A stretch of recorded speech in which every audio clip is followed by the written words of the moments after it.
Hi, I'm Bonnie Kemke. Welcome to my studio. Welcome to Quilting on a Thread. Today's little video is another video on getting to know your frame, your little rebel, but this has been specifically requested.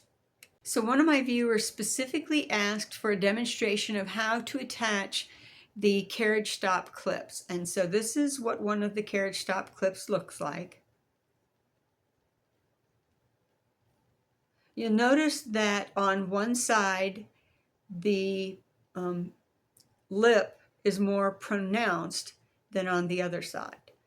The orientation of how that is inserted onto your carriage rails matters.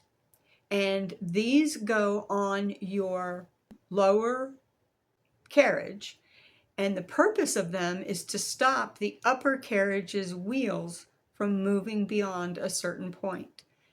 We use these to protect the rails from our machine, or our machine from the rails, however you want to think about it.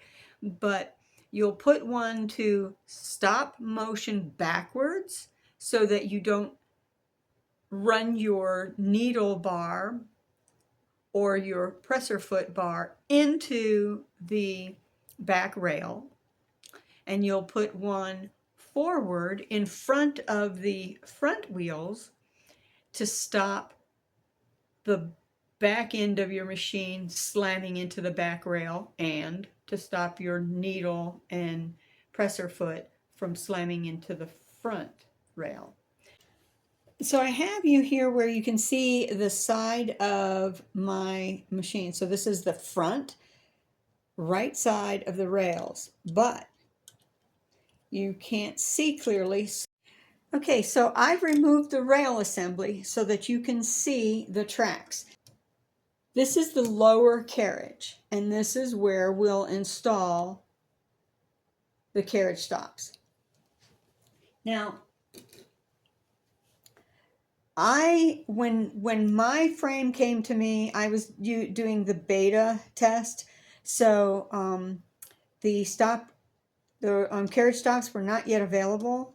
I installed my system using zip ties to stop my carriage, and you'll notice here's the zip ties, and when the wheels get to the zip tie, it stops. The carriage can't go any further.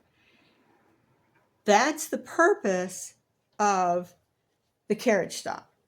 I don't want to take off the zip ties. Well, I'm happy with this, and if it's not broke, don't fix it. But to show you how to install one of these, note that that's the side that's pronated more, that has more bulk to the clip than this side. This side should be outside so that you have something to grab it with.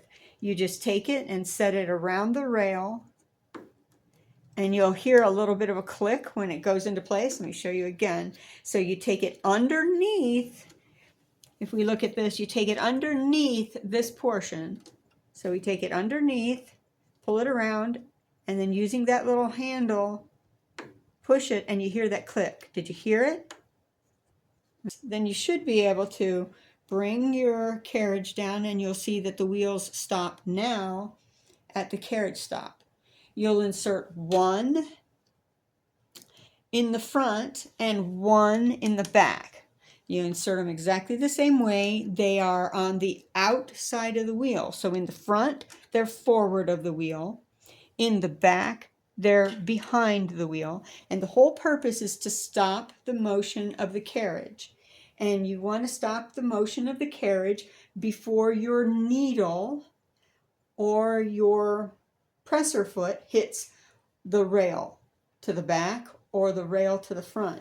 You also want to protect the back of your machine from hitting the back rail. So you just adjust it until neither the back of your machine nor the front of your machine is going to strike either of the rails. And you'd find that point where it would strike, and then you move a little bit. That's where you place your stop. Now, if your machine is very heavy, as my little Rebel is, you may find that it's going to rub the top of that on your carriage. If that's the case, this carriage stop is not going to work quite so well for you.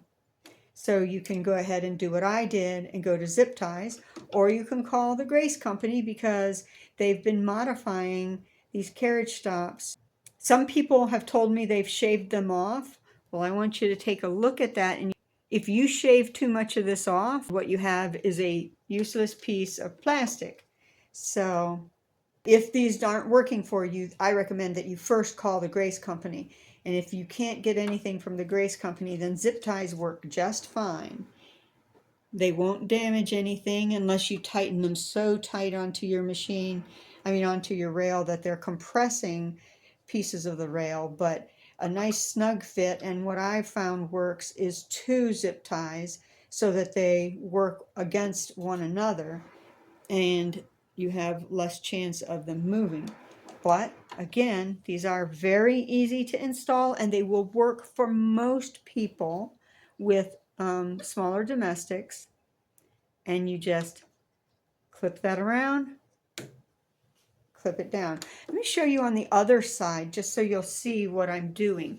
I'm taking it under that portion, wrapping it around, grab the little, you hear that?